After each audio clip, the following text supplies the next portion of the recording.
y'all, welcome and welcome back. If you're new here, my name is Morgan and I like spooky, scary stuff so much that I made a whole career, life, and personality out of it.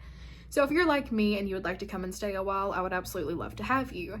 Here we talk about some creepy stories, creepy legends, scary movies, all kinds of stuff. So please come. I would love to have you here. Please check out the information below because it'll have all the details of where to send stories when I read those videos and my other socials and things like that. Now, at the end of every month, I gather and tell you guys everything I watched, and I regret to inform you that I failed you this month. Like, I definitely did, all jokes aside. I had so much creepy stuff going on in my day-to-day life that the last thing I wanted to do was to sit down and put on a scary movie, so I really didn't this month. Hardly at all. That paired with like the election stress and a bunch of other stuff going on in my personal life, I could not bring myself to just watch a scary movie. But I did watch a few. I did rewatch a show, and I'm just gonna tell you guys about the movies that I watched that aren't scary as well, so that we have a video. So let's get into it. Now, the first movie I want to talk about was probably my most recent watch, and that was the film Heretic. Heretic follows two girls that show up on a man's doorstep to tell him all about their religion. He lets them inside, and little do they know, they've really walked into a trap that is set up to test their beliefs and to try to make them think about what they are believing in. I really liked this movie. It really put all beliefs into perspective. It didn't really like bully one belief or put any down. It just laid all of them out and was like, here's what's really happening from like a standpoint, like not, what's it called? Like a third person point of view. It's like from the outside looking in, like here's what it is. Look at it from this angle too. I really liked the analogies they used and things like that. I thought it was a really good movie. Hugh Grant was incredible in it, the whole cast was, and yeah, I think it's one that everyone should see. It's really not that scary. There was one scene that kind of jump scared me a little bit, but it's really just a thriller that makes you sit down and sit with your own thoughts, which is what we should do. We should always want to look inward at what we believe, make sure it still aligns with us, and then want to learn more. We should always want that.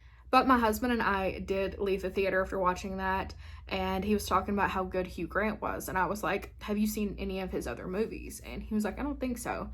And we got home and we were scrolling through our streaming services, saw that 2 Weeks Notice was on Netflix, and I made that man watch it. I did. It's one of the best rom-coms ever. I stand by it, so we watched it. If you have not seen it, it stars Hugh Grant and Sandra Bullock, and it follows Sandra Bullock, who is an environmental lawyer who ends up having to work with the person, like the type of person she truly hates, which is a billionaire, and she does it in exchange for him to save a community center that's really important to her. Please go watch that. It's incredible. Next up, I feel like this is no surprise because at least one of these movies is on my list every month, but I rewatched Terrifier 1, 2, and 3. I had a reason for it. My aunt decided that she wanted to be introduced to Art the Clown, and I was not going to let her do that without me. So I kind of pushed her to do it sooner than later because Terrifier 3 was still in theaters at the time, and I was like, let's watch 1 and 2, and if you like them, let's go see the third one in a theater because I want you to see it on the big screen. So we did that. She loved them all. Terrifier 1 was her favorite because she said she liked the campiness of it, and I get it. I can't be mad at it. Next up, we have Smile 2, and I'm not really going to get too in-depth into that one because I did a whole breakdown of the first and second one and a comparing thing on here, so if you're interested in that, I can link it below. But it was incredible. I didn't really like the first one, loved the second one. I do think this one and Oddity are like right here for the scariest movie of the year as far as like jump scares. Another little random watch that I did this month was The Proposal, and I also watched Just Friends right after that because I watched The Proposal and then like right after it, Just Friends started playing on Hulu, and I was like, okay, I'll sit and watch it. So I watched those two back to back. They're just cute little rom-coms. They're the best. And finally, I did rewatch American Horror Story Cult. I watched it after the election. I just felt like there was not going to be a better time to watch it. There was not. I had to sit and watch it, and I finished it in like 3 nights. I couldn't help myself, okay? I couldn't. And it was an experience, okay? It was an experience. I don't know if it made me feel better or worse, but I was feeling things. Anyways, that is all for this video. I have a list of things that I want to watch in the month of December because there's a lot of like Christmas horror that I really want to watch.